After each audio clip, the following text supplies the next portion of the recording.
Maple ने चौंक कर उसकी तरफ देखा, फिर इज़रारी लहजे में बोली, हाँ बोलो, मैं तुम्हारी क्या मदद कर सकती हूँ? मैं तुम्हारे भाई फ्रैंक से चंद सवाल करना चाहता हूँ, डोनोवन ने इसकी आंखों में देखते हुए कहा।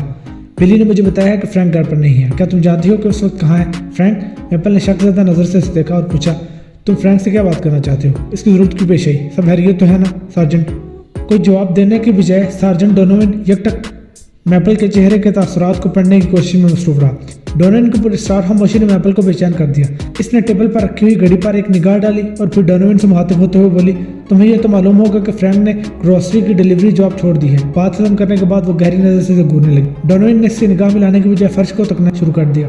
वो इस हकीकत को समझता था कि एक भूखा शख्स खाने पीने की अशिया को चुराने पर मजबूर हो सकता है और इस जुर्म के लिए इसे सजा देना सरासर नाइंसाफी थी, मगर तलाई जेवरात और कीमती नगीनों को गन पॉइंट पर लूट कर ले जाना एक संगीन जुर्म था और कानून की किताब में कहीं भी ऐसी के लिए माफ़ी की गुंजाइश नहीं थी। फ्रैंक इस वक्त चर्च में हम के लिए गीत की प्रैक्टिस करने गया हुआ है। मैपल ने डोनोवन के सवाल का बिलाहिर सीधा सीधा जवाब देते हुए बताया, तुम चाहो तो चर्च जाकर उससे मिल सकते हो, आंटी आयरन भी वहीं पर है। इसने एक बार फिर घड़ी पर नजर डाली, फिर अपनी बात मुकम्मल करते हुए बोली, वो दोनों 1-1.5 घंटे तक घर वापस आ जाए। डोनोवन ने एक दफ़ा फिर मैपल के चेहरे पर अपनी नज़र गाड़ दी और बड़े तहम्मुल से इसके तासुरात को पढ़ने की कोशिश में मसरूफ़ हो गया। मैपल की बातों के जवाब में इसने कुछ कहना ज़रूरी ना समझा। वो मैपल की नफ्सियात से खेल कर इसे तोड़ना चाहता था। तुम चाहो तो इनका इंतजार कर सकते हो, मैपल ज़ेरेला मुस्कुराते हुए बड़े एतमाद से बोली। मैंने थोड़ी देर पहले चाय बनाई थी, 2 कप चाय कैथली में मौजूद है, मैं तुम दोनों को वो पेश कर सकती हूँ और मैं समझती हूँ आंटी आयरन भी तुमसे मिलकर खुश हो गई। डोनोवन जानता था कि आंटी आयरन भी अपनी भतीजी मैपल की तरह सुनहरी बालों वाली एक दिलकश औरत है, लेकिन वो अपनी मरहूम बीवी रोज़ की यादों के साथ खुश रहना सीख गया था। इसे किसी भी और औरत के साथ वक्त गुजारना अच्छा नहीं लगता था। कोई मैपल से इसकी गुफ्तगू का एक खास मकसद था। वो इस वक्त ड्यूटी पर था और अपनी कानूनी जिम्मेदारी निभा रहा था। हम इंतजार नहीं कर सकते, डोनोवन ने कती लहजे में कहा। हमारी कार एक तारीख गली का हिस्सा है, कोई चोर चक्का अगर ब्लैकआउट का फ़ायदा उठाकर हमारी कार के साथ हाथ कर गया तो हमारे लिए डिपार्टमेंट को जवाब देना मुश्किल हो जाएगा। तुम फ्रैंक को हमारा ये पैगाम दे देना, कल स्कूल के बाद सीधा पुलिस स्टेशन आ जाए, इससे वहीं पर बात होगी। ये मुमकिन नहीं हो सकेगा, मैपल ने रोटोक अंदाज में कहा। डोनोवन ने हैरत भरे लहजे में पूछा, वो क्यों? आंटी आयरन ने फ्रैंक को शिप यार्ड में जॉब दिला दी है, वो कल से वहाँ जाएगा। मैपल ने बताया, ये फुल टाइम जॉब है जिसकी वजह से इसका स्कूल छूट जाएगा, मगर फ्रैंक की ये जॉब हम सब के लिए खुशी की खबर है। वो जवान है, खूब काम करेगा, ढेरों पैसा कमा कर घर लाएगा, इस घर में रहने वालों के दिन फिर जाएंगे।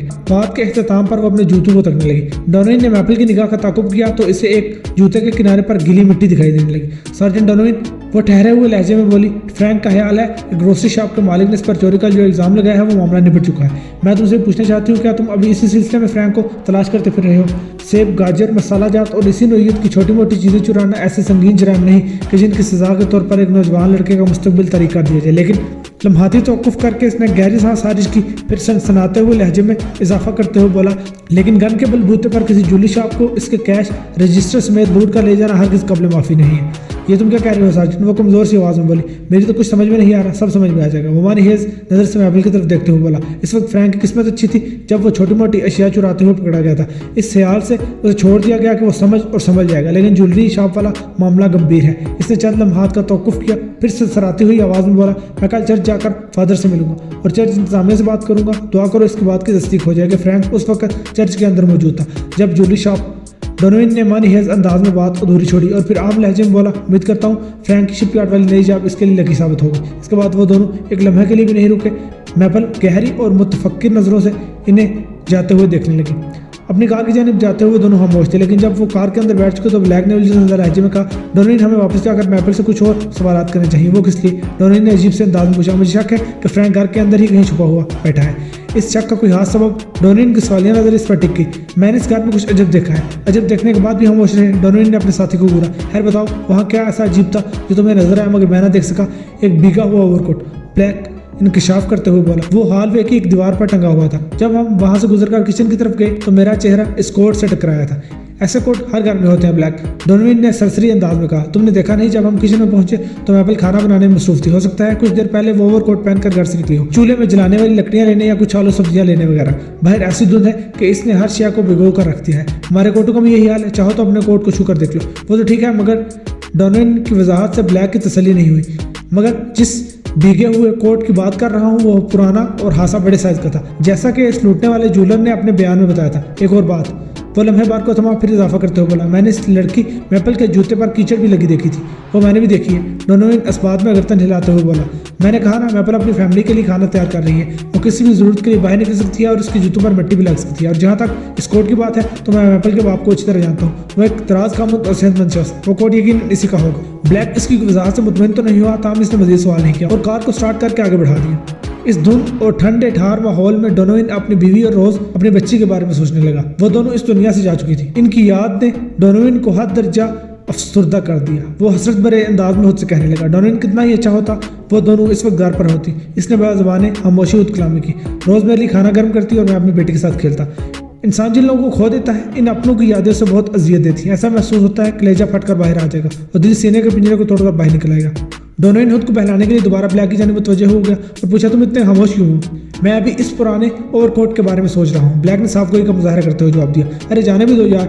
डोनोवन ने मुतदिल अंदाज में कहा, मैं कल जब जा रहा हूँ ना, वहाँ फादर से लेकर मिनिस्टर तक सब मेरे जाने वाले हैं। मैं इस उम्र की तस्दीक कर लूँगा कि जूलर की शाम में होने वाली डकैती के वक्त फ्रैंक चर्च में मौजूद था या नहीं।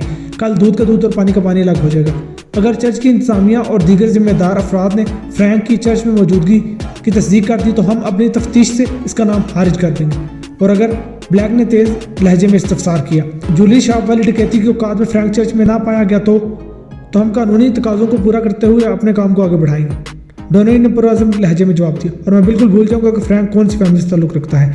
इसको गिरफ्तार करने में एक लम्हा ज़ाया नहीं करूंगा, फिर सब खुलकर सामने आ जाएगा कि वो मासूम है या इसने अपने चेहरे की मासूमियत की आड़ में एक शैतान का रूप धार लिया है। डोनोवन के इस मुदल्लल जवाब के बाद ब्लैक के पास पूछने के लिए कुछ नहीं बचा।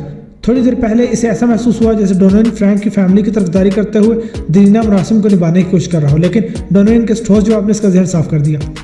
घर के बाहर क़यामत की सर्दी थी, लेकिन किचन का माहौल हासा खुशगवार था। जलते हुए चूल्हे ने फिजा को गर्मा कर रख दिया था। आंटी आयरन और फ्रैंक चर्च से वापस आ गए थे। वो लोग मिलकर मैपल का तैयार करता हुआ डिनर खा रहे थे।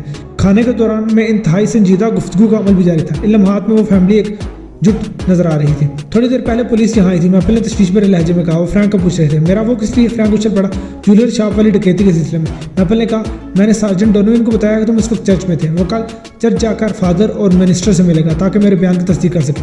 मैं इस मनहूस सार्जेंट से नफरत करने लगा हूँ। फ्रैंक ने जहर हुंद लहजे में कहा, मैंने 2-4 मामूली चीज़ें क्या चुरा ली कि चोरी और डकैती की हर वारदात में इससे मुझे पर ही शक होने लगा है। वो बड़े शौक से चर्च जाकर इन्वेस्टिगेट करे। इससे मेरे खिलाफ कुछ भी नहीं मिलेगा। फादर, मिनिस्टर और रिवरेंड सब मेरे हक में गवाही देंगे। मैं तमाम वक्त रिवरेंड के साथ रहा था, मगर सवाल ये पैदा होता है कि पुलिस हमारे घर तक कैसे पहुंच गई? आंटी आयरन ने सोच में डूबे हुए लहजे में कहा। फिर मैपल की आंखों में देखते हुए मुस्तफसर हुई, क्या तुमने कोई गलती कर दी? हरगिज़ नहीं, मैपल ने सफाई पेश करते हुए कहा। इसे एक बुरा इत्तेफाक कह सकते हैं, मैंने सब संभाल लिया है। तुम किस बुरे इत्तेफाक की बात कर रही हो मैपल? आयरन ने तेज लहजे में दरियाफ्त किया। और तुमने सूरत हाल को कैसे संभाल लिया? मैं सब जानना चाहूँगी। सारी खराबी इस मरदूद जूलर की पैदा करता है।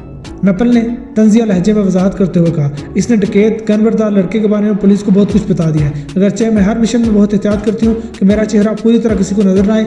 इस मकसद के लिए मैंने हैट के छज्जे को अपने आंखों और चेहरे पर झुकाया हुआ होता है। मेरी आंखें छुप जाने के बाद मैं मासूम सूरत वाला एक टीनेजर लड़का दिखाई देती हूँ। जिस्मानी हालो हत और नशेबो फराज को लंबा ओवरकोट अंदर छुपा लेता है। मगर आज शाम इस बुरे इत्तेफाक से डोनोवन की नज़र मुझ पर पड़ गई। वो सांसों मार करने के लिए मुतवक्किफ हुई, फिर अपनी बात को आगे बढ़ाते हुए बोली, मैं चर्च से निकली ही थी कि डोनोवन अपने साथी और पुलिस वाले के हमरा मुझे एक कार में नजर आ गया। इसने मुझे भी देख लिया, मगर मेरे चेहरे पर इसकी निगाह नहीं पड़ी। ताहम मेरे कद काट और पुराने ओवरकोट की वजह से इसे मुझ पर शक गुजरा और मेरे ताक़ुब में लग गया। सार्जेंट हासा बूढ़ा हो चुका है और कमज़ोर भी। मैं भला कहाँ इसके हाथ आने वाली थी। मैंने गहरी धुंध का सहारा लेकर इसे इधर उधर घुमाया और फिर एक लंबा चक्कर काट कर घर आ गई। घर पहुंचते ही मैंने सबसे पहले अपना लिबास तब्दील किया और किचन में मसरूफ हो गई। मेरे लिबास और हालत से यही लगता था कि मैं पिछले 2-3 घंटों में से किचन में कुकिंग कर रही हूँ। डोनोवन और इसका साथी ब्लैक यहाँ आए थे और डोनोवन ने फ्रैंक के हवाले से चंद सवालात किए थे, जिनके मैंने तसल्लीबख्श और पूरे एतमाद जवाब दिए। इस दौरान में ब्लैक खामोश रहा। ताहम इसने मेरे जूते पर लगी गीली मिट्टी देख ली, हैरियत गुजरी। इसने मुझसे मेरे जूते के बारे में कुछ नहीं पूछा, और अगर वो पूछता तो मेरे पास इसके भी हर सवाल का जवाब मौजूद था। मैं लकड़ियाँ लेने के लिए बैकयार्ड में गई हुई थी, वहीं से ये मिट्टी मेरे जूते पर लगी। ये पुलिस वाले किसी हटेली बिल्ली के मानद होते हैं। आंटी ने मैपल के खामोश होने पर कहा, ये लोग जिस घर का दरवाजा देख लें वहाँ बार बार आते हैं। कबल इसके के सार्जेंट दोबारा इधर का रुख करे, हमें अपने असासे को महफूज कर लेना चाहिए। तो मुझे बताओगी कि ताज़ा तरीन सूरत हाल क्या है? लूट के माल के लिए आयरन ने असासे का लफ्ज़ इस दलल्ले से इस्तेमाल किया था जैसे वो इसकी ज़िंदगी भर की जमा पूंजी या पुश्ती जायदाद हो। मैपल के जवाब देने से पहले फ्रैंक बोल उठा, क्या हमारे पास बहुत ज़्यादा माल जमा हो गया? हाँ, बहुत ज़्यादा, मैपल ने फरिया लहजे में जवाब दिया। बहुत सारी दौलत और लातादाद कीमती अशिया को मैंने तहखाने के एक महफूज खुफिया मुकाम पर दबा रखा है और मैं समझती हूँ वो सब कुछ उधर ही महफूज है, ऐसे छेड़ना ठीक नहीं।